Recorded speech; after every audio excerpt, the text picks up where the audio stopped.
Namaste, I am Vishali, a full-timer with Arsha Vidya Samajam.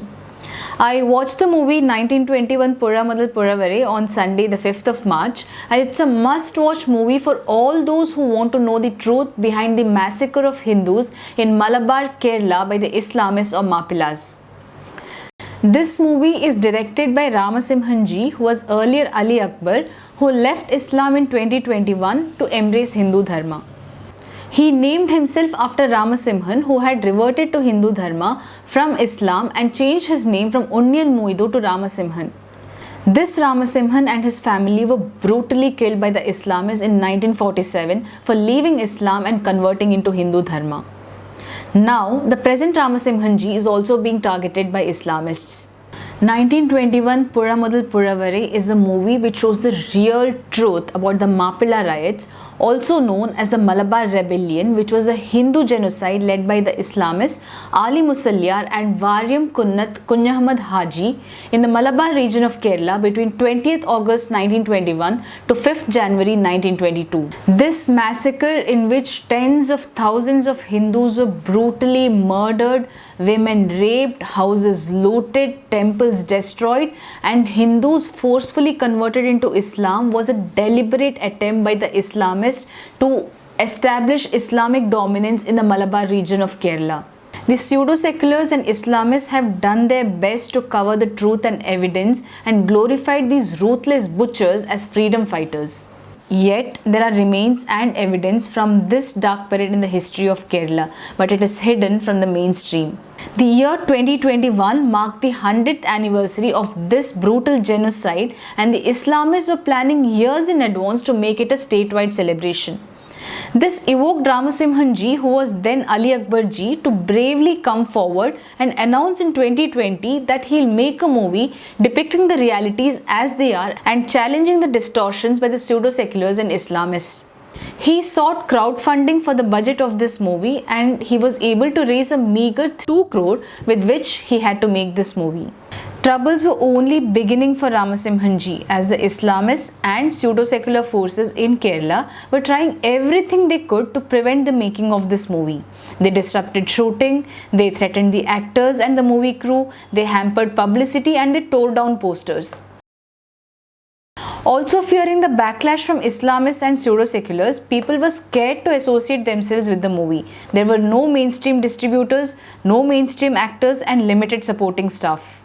So Ramasimhan Ji had to wear multiple hats to overcome these challenges and the scarce budget. He had to direct the movie, he had to write the dialogues, lyrics and screenplay himself, he did the drone photography himself, he had to do the sound effects and video effects and editing himself, and he even took up a role in one of the scenes. And after the movie was ready, it had to face many restrictions from the censorship and had to cut many crucial scenes, and there was a tiring delay in providing certification. We must salute the bravery and endurance of Ramasimhan Ji for bringing out this movie despite so many hurdles, the COVID lockdown, and such a low budget after 3 years of struggle.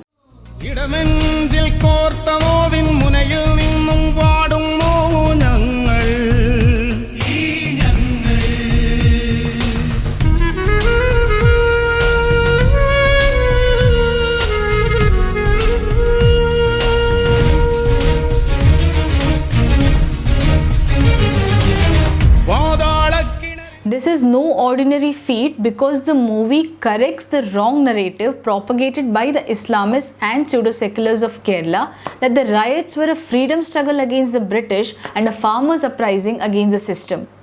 If it was indeed so, then many questions need to be answered. Why is the rebellion associated with the Khilafat movement? Khilafat is to do with restoring Islamic Caliphate or empire, and started in Turkey at that time and had nothing to do with the Indian independence. Why were a large number of Hindus forced to convert into Islam and those who refused killed? Why were the dominant majority of people who were killed more Hindus and not the British or Muslims? Why were people from socially or economically unprivileged classes also killed or converted? Why were women and young girls molested and raped, and children including infants ruthlessly murdered? Why were houses looted and burned down? Why were temples vandalized and idols destroyed? All this proves that the Mappila riots were clearly a Hindu genocide.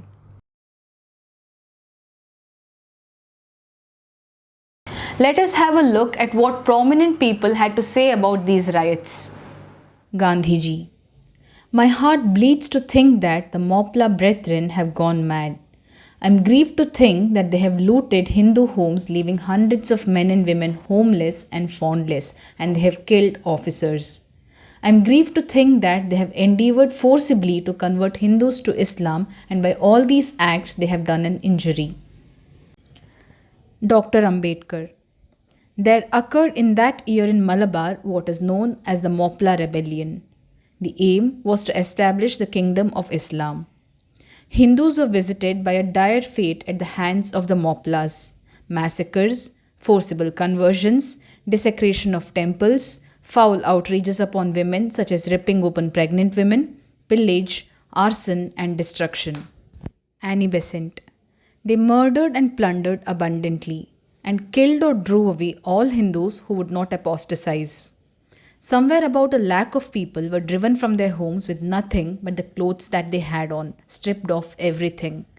Malabar has taught us what Islamic rule still means, and we do not want to see another specimen of the Khilafat Raj in India. The Queen of Nilambur.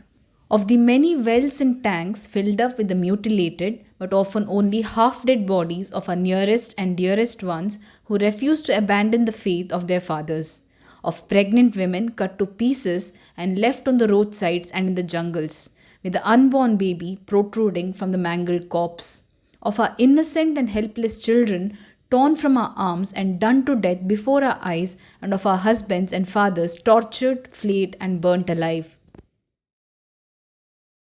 The atrocities committed on the Hindus are beyond description. Herds of religious fanatics slit the heads of innocent people and threw them into wells and ponds. The headless bodies and heads could be seen floating in them. The screams of the helpless, half-dead bodies could be heard for days and haunted the people. Women and girls were molested and raped in front of their families. Infants were either killed or given to Muslim families and circumcision performed upon them. Intellectuals and honest historians and researchers have acknowledged that there is not a single scene in the movie which is not in line with the real happenings of the riots. So, it is clear that the Islamists and pseudo-secularists are weaving a wrong narrative for political reasons. Why must everyone watch this movie? It's a huge task making such a revealing movie in Kerala, which is dominated by pseudo-seculars and Islamists. The movie could have technical shortcomings because it is not made on a 50 crore budget but on a meager 2 crore budget which was crowd-funded. We should watch this movie for the truth and for support for people like Ramasimhanji who wanted truth to be spoken, and as a tribute to our ancestors who had to face this. Normally, the harsh truths from Kerala and the oppressive tactics of the pseudo-seculars and Islamists do not reach the rest of India due to the language barrier and the geographical location of Kerala. So first, every single person in Kerala must watch this movie. Second, Keralites in other states must take steps to ensure that this movie is screened in their states. And third, as Ramasimhanji is already working on it, this movie must be made in Hindi and all other languages, and all of us Indians must watch it. The nation must know the real history of a Hindu genocide that is falsely glorified and whitewashed as a freedom struggle or a farmers' uprising, and the killers glorified as heroes and revolutionaries, and the descendants of them given pension. Until recently, when ICHR removed the names of Varim Kunnan and other people from the dictionary of martyrs of India's freedom struggle. The entire country must watch this movie and support the truth.